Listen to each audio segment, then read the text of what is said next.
Hello everyone, it's the first Sunday in July and of course time for a new prompt in the Facebook group, the Mixed Media Emporium. And before I forget to say, for anybody who wants to follow along with this month's prompt and the weekly challenges, I'll leave the link to the Facebook group in the description box below. Now, the prompt for this month is colour families and this week's challenge is black and white. So as you can see here, I've got a massive pile of all kinds of things, black and white. I've been hoarding onto these for quite some time. I just keep everything in a great big bag. I've got one of the wax seals that I've made recently, clothing tags, part of a Zentangle I did, just a doodle that I did just on a piece of black cardstock when I've been cutting out circles for various projects recently. All kinds of things, magazine images, piece of drywall tape, this black and white butterfly here, that's a wine label. Magazine images, just look at some of these are just really fun. This came in a piece of packaging. It was just an advertisement with something that Alex had ordered. Stickers from some of the Your Creative Studio boxes, I do believe, a piece of the Tim Holtz tissue paper, envelopes that have been sent to me in Happy Mail, dictionary pages, that's not black and white, some of my painty papers. I just love these. In fact, here we go, we've got several of these. Aren't they fun, with washi tape stuck to them? You know, a piece of an envelope. There's just absolutely all sorts. Gift wrap, tissue paper, one of the Tim Holtz dolls. So this is just to give you some ideas as to the types of things that you can use. A lot of these are from, you know, magazines and packaging. That's from a piece of wallpaper, that's stamped tissue paper. So what I need to do is, this is more wallpaper here. What I need to do is put some of this into some kind of order and decide which pieces I want to use. This was from a book that I used for a journal page. And of course, you recognise these. These are the IKEA rulers. Naughty me. Now, of course, I've got to start somewhere with that random bunch of supplies that I pulled out. So I've decided I'm going to use these magazine images. I've also got the ASOS packaging and this Hermes packaging. I've got no idea where this came from because I don't own anything by Hermes, but there we go.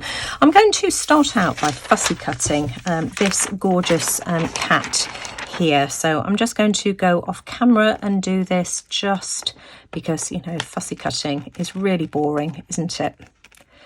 Now, of course, I'm going to cut off the whiskers. What am I going to do about that? Let me think this through. I've had a complete change of plan with this because I realised that if I fussy cut it out, I'd lose the whiskers and then I wouldn't be able to get them to show up on this dark background. So this is how I've decided to cut it. It doesn't matter that, you know, I've already got this cut here. That will glue down and you won't be able to notice.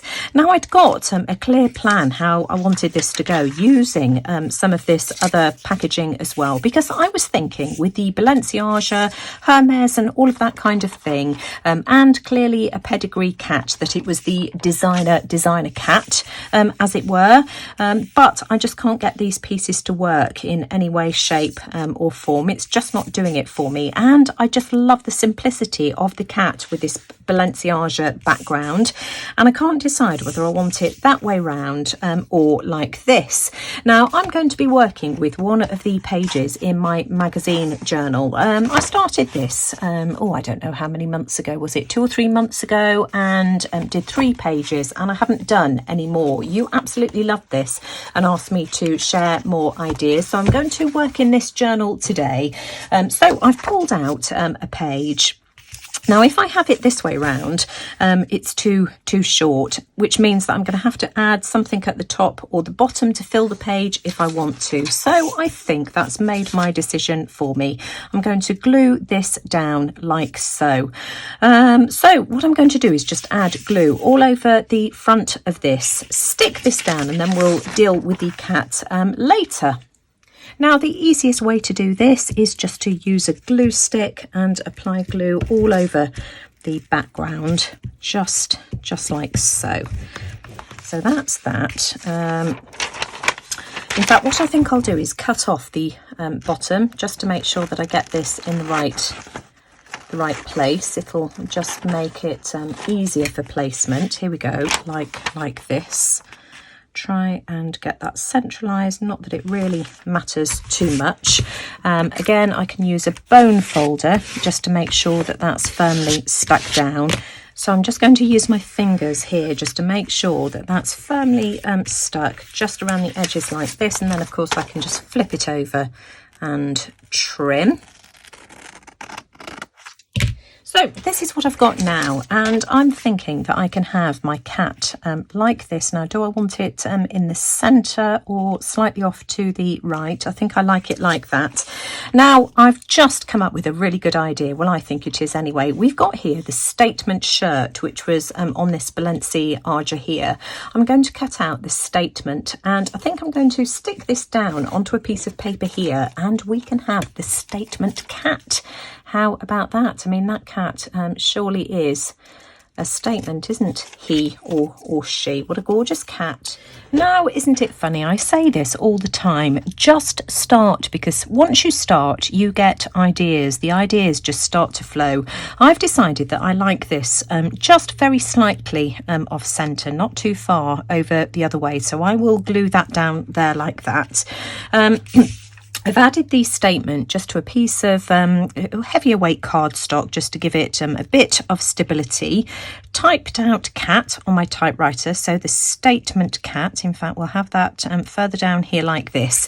And then I had the idea that we could call him Hermes, so that I do get to use my Hermes after all. And I can't decide whether I want it like this with the larger H, like that, just because I didn't have the whole word from any of these pieces, or whether I want it like that with the HE, he. I think I like that. I am really, really happy with that. So I'm going to glue that down, and that will be my first page.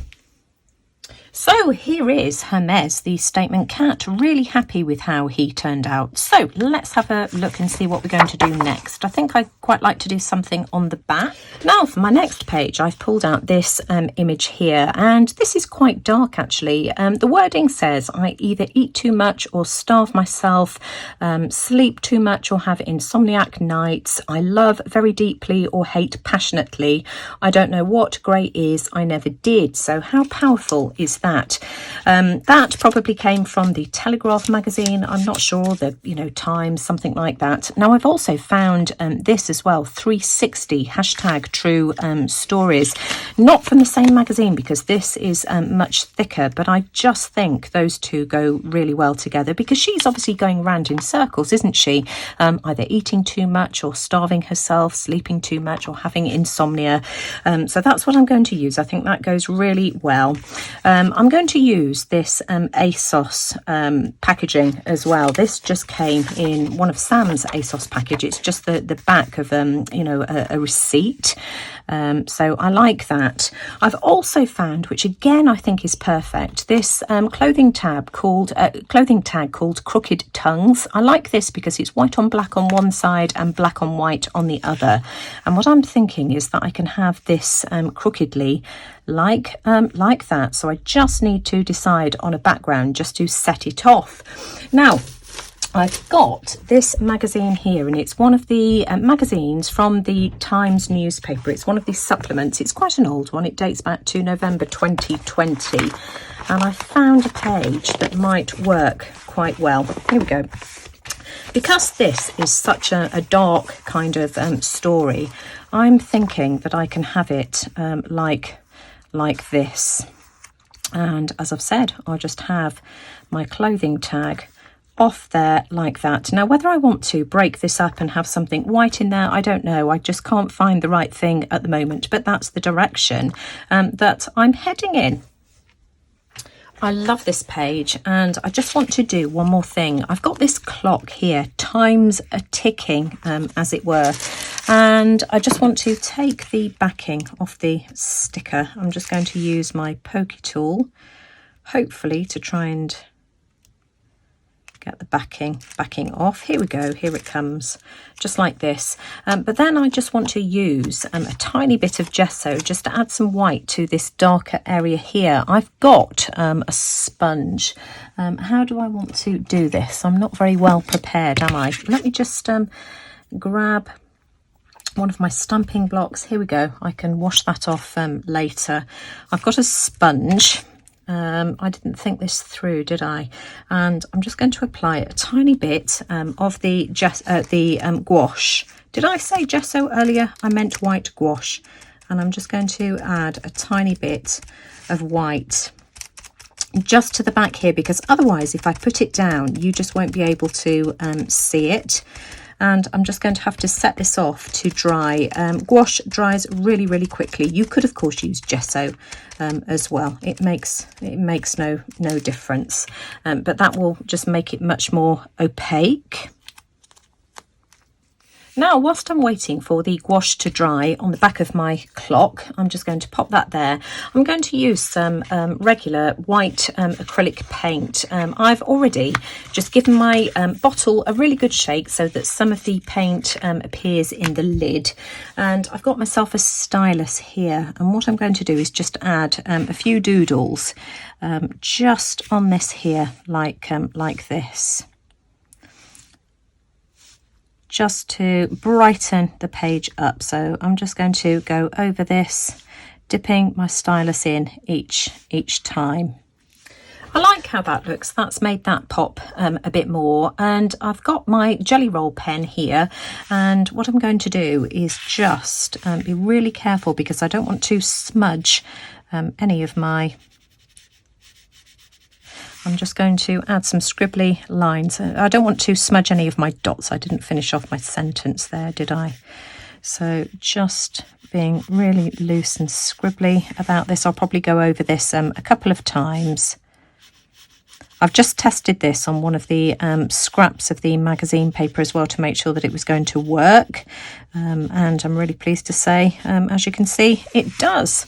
So we'll just add this all the way around as a border, which will just take some of the blackness of it away and just brighten the background.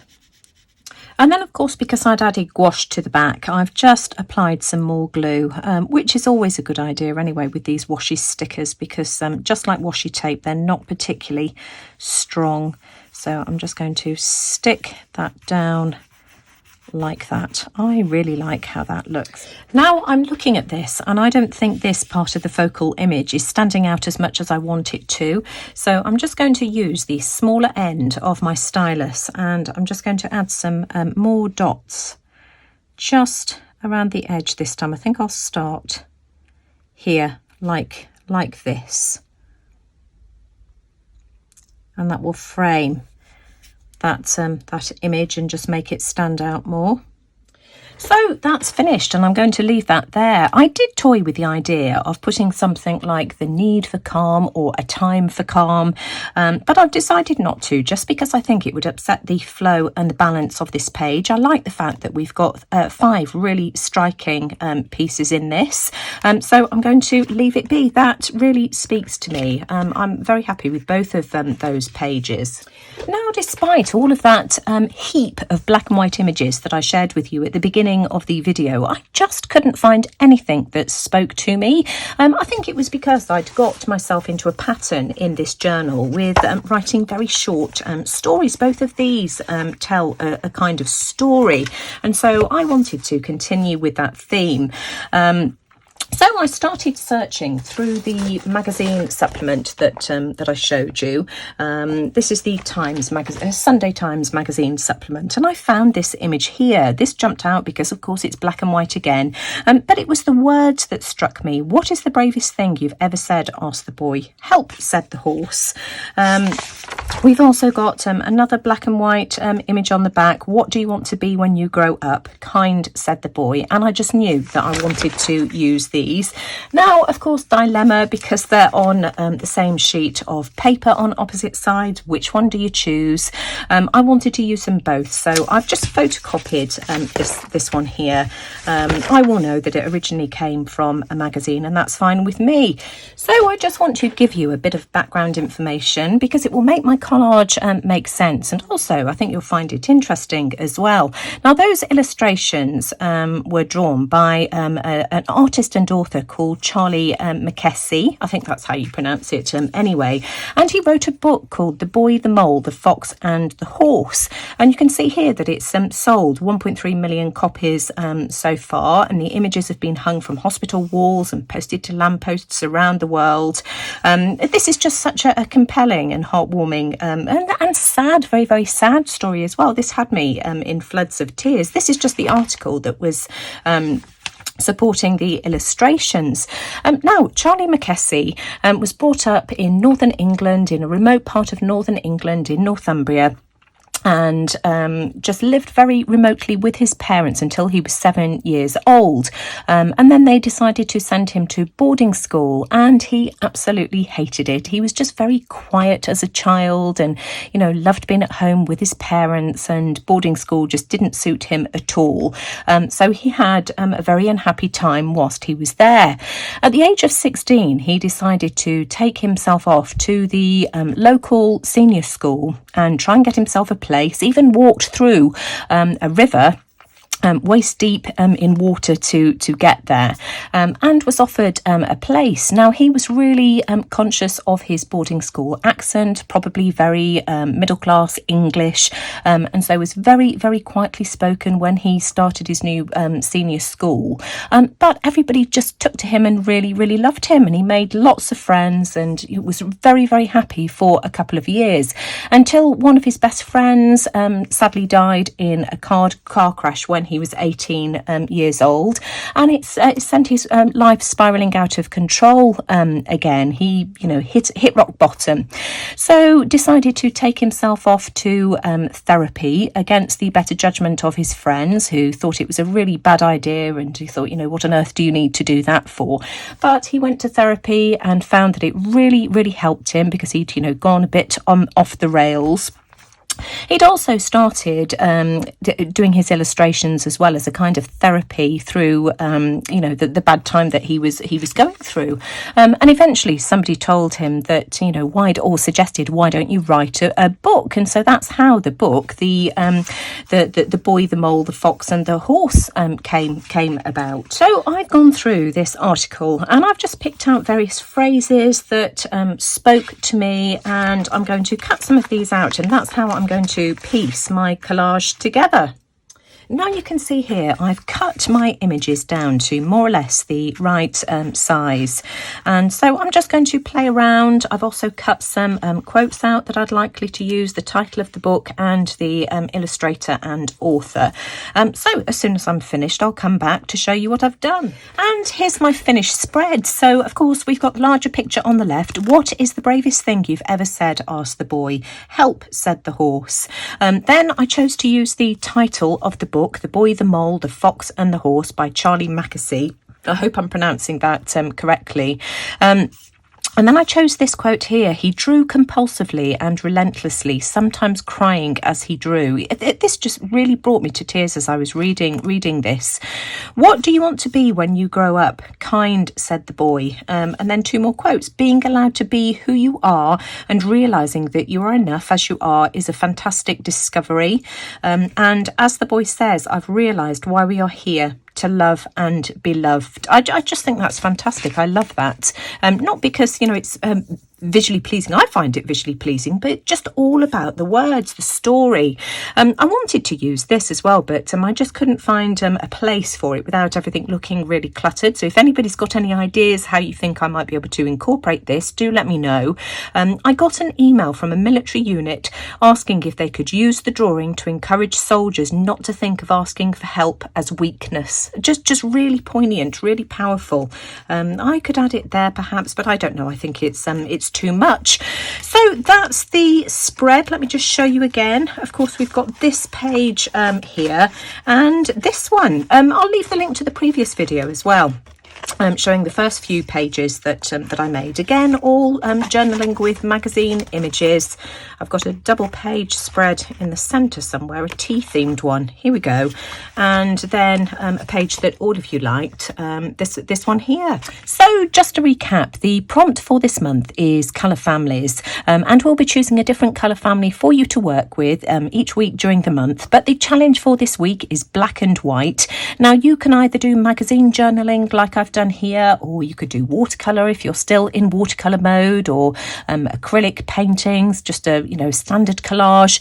Do it in any way you choose, just have fun. But if you've enjoyed my video today, as always, I'd really appreciate a thumbs up. Do let me know what you think in the comments below, and of course don't forget to go and check out Kylie's video and see what she's been up to this week. But most importantly, thanks for watching. Take care everyone, and I'll see you all again soon. Bye for now.